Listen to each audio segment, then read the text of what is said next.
Well, full disclosure, this is a shameless plug here. I've got a new book coming out next week called An Inconvenient Book, Real Solutions to the World's Biggest Problems. And today I'm going to give you a preview of Chapter 1 called Global Warming, Storming and Conforming.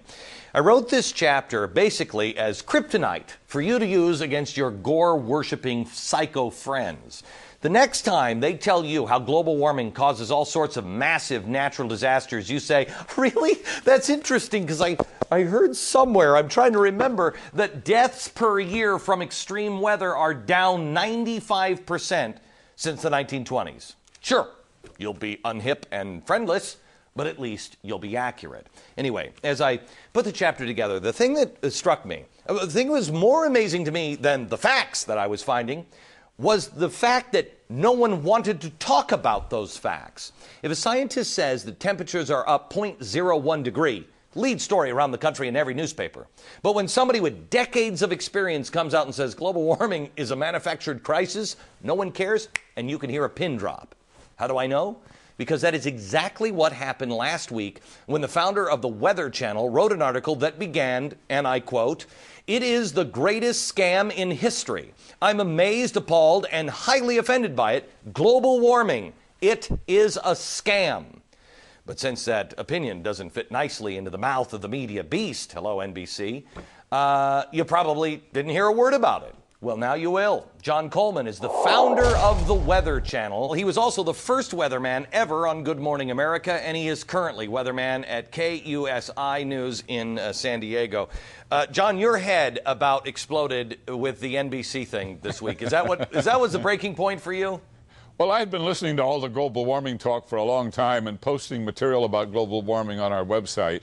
But finally, the crescendo of global warming myth, nonsense, exploded in my head, and I had to write a real rant, and that's the one that got noticed. I put it on our website. It was picked up by icecap.us, picked up by Drudge. First thing you knew, it was all over the newspapers, all over the radio, all over the TV sets, and I had created a bit of a stir.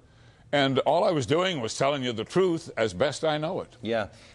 Why is it that the scientists are all in on this? I mean, so many people are in on the global warming is real and we've got to stop it right now. Glenn, you got to make a living, first of all. So you spent 10 years becoming a PhD in meteorology. You got a research job, and you decide you're going to research the effect of human activity on global climate.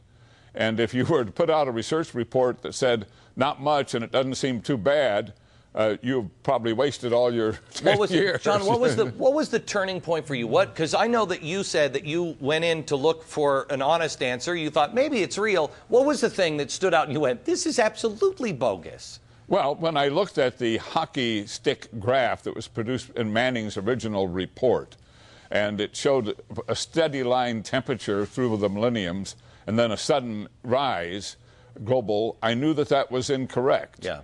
I knew it couldn't possibly be, and I started asking experts about it, and I started digging into how that was produced. And I found out it was bogus science. It wasn't real. The numbers had been massaged. The whole thing had been created. What bothered me was that the other scientists had accepted it. Well, why did they possibly do that?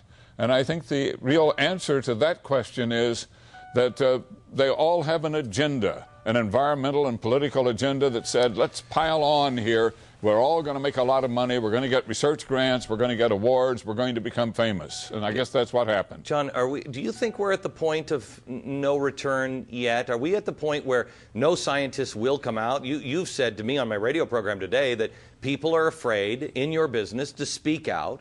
Can we turn this around, or are we destined for global socialism? I think that the ship may have left the dock.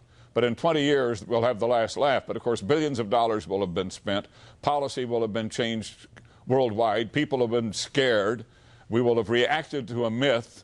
But nonetheless, eventually, we'll realize that there is no global warming of significance, and we'll have the last laugh. Now, there are scientists speaking out.